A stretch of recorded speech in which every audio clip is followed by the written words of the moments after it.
el Estado tiene la obligación de hacerse cargo de la pobreza.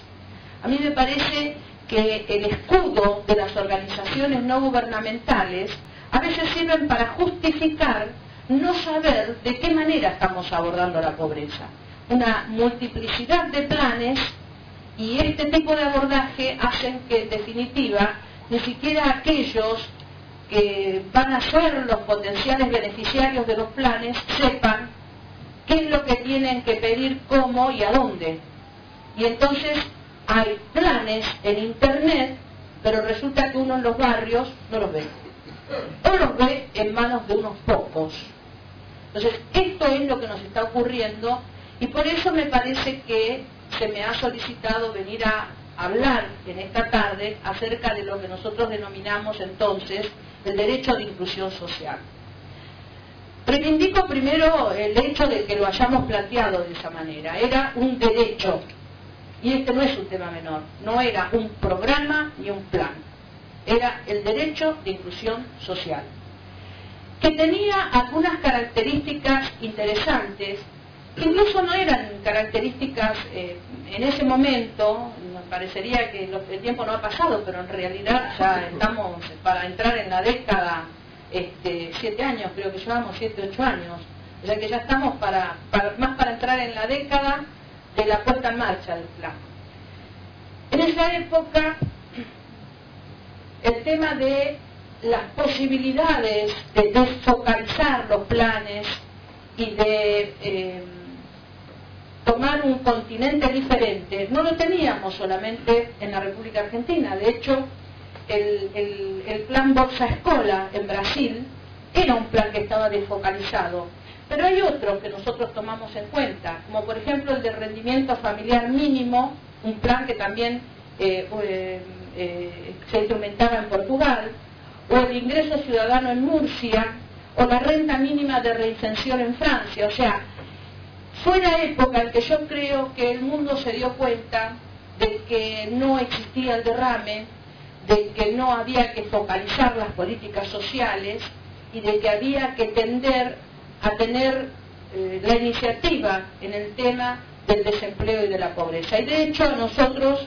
el programa Jefes y Jefas nos encontró en la plenitud del desastre. La República Argentina realmente se había venido abajo. Nosotros prácticamente en un par de meses habíamos caído de una desocupación determinada, casi un 40% de desocupación. O sea, realmente el crack de la República Argentina fue absolutamente importante y ameritaba tener una conducta con respecto a la tutela que le íbamos a dar a aquellos que habían quedado a la vera del camino. La Argentina tiene esa característica, lamentablemente, de andar a los barquinazos. Nos cuesta mucho a los argentinos establecer parámetros serios y duraderos, y fundamentalmente duraderos en el tiempo, para el abordaje de determinadas cuestiones en donde yo creo que deberíamos tener que darnos la posibilidad de trabajar de otra manera. Yo la verdad es que por cuestiones biológicas no alcancé a vivir la época del primer peronismo, pero la conozco por la bibliografía, la conozco por todo aquello que mencionan los que sí tuvieron la oportunidad de vivirla. Y a mí me impresiona mucho el plan quinquenal de aquella época. O sea, me impresiona mucho la Argentina transformada culturalmente, porque en definitiva eso fue el proyecto de la década del 40, un proyecto cultural de gran transformación y del establecimiento estratégico de una nueva nacionalidad. Y en ese marco de pensamiento estratégico a largo plazo, con una nueva nacionalidad y fundamentalmente con una cultura del trabajo, es como se establecían los programas, los proyectos, los planes a largo plazo.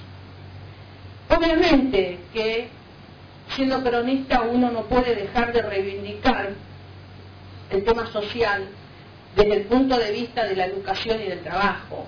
Los dos grandes ordenadores de las comunidades sociales son sin duda el trabajo y la educación, ¿no es cierto? Lamentablemente son las dos cosas en las que la República Argentina viene fallando desde hace demasiado tiempo. O sea, lo que no estamos teniendo la dirigencia política en materia de capacidad para darle esa proyección a largo tiempo a los grandes emprendimientos, lamentablemente estamos teniendo para hacer perdurar en el tiempo las cosas que hacemos mal. Porque lamentablemente esto de no resolver el desempleo y no resolver la falta de educación, esto sí tiene una larga data. Y este es el emergente de tantas situaciones de desatención social, de fragmentación y bueno, todas las circunstancias que vivimos diariamente en las calles de nuestra, por lo menos de nuestra provincia de Buenos Aires y de la capital federal, ¿no es cierto? Y ni que hablar del interior del país. Pero bueno, me estoy yendo por las ramas. Vuelvo al plan. Establecido como un derecho de inclusión social, recuerdo que por aquella época el doctor Duhalde, en esto que yo les hablo de la necesidad de tener la voluntad política de la realización. Pues si esto no existe, nada es posible. Yo a veces cuando lo veo a él decir, es tan fácil gobernar la Argentina,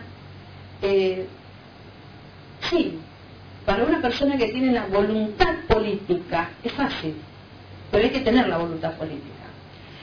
Y la voluntad política en ese momento era que nosotros pudiéramos incorporar el derecho de inclusión social con el plan Jefes y Jefas, que tenía continuidad en otros planes, que después les voy a explicar. Y por eso el doctor Duhalde firmó un decreto que establecía el marco de prioridades.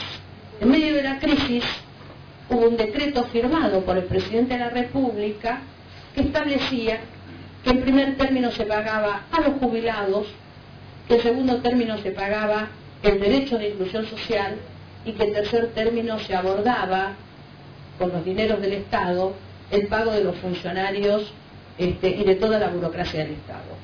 Ese decreto existió, o sea, no nos quedamos en el discurso público, sino que efectivamente esa voluntad política se vio plasmada en una norma que rigió en este país.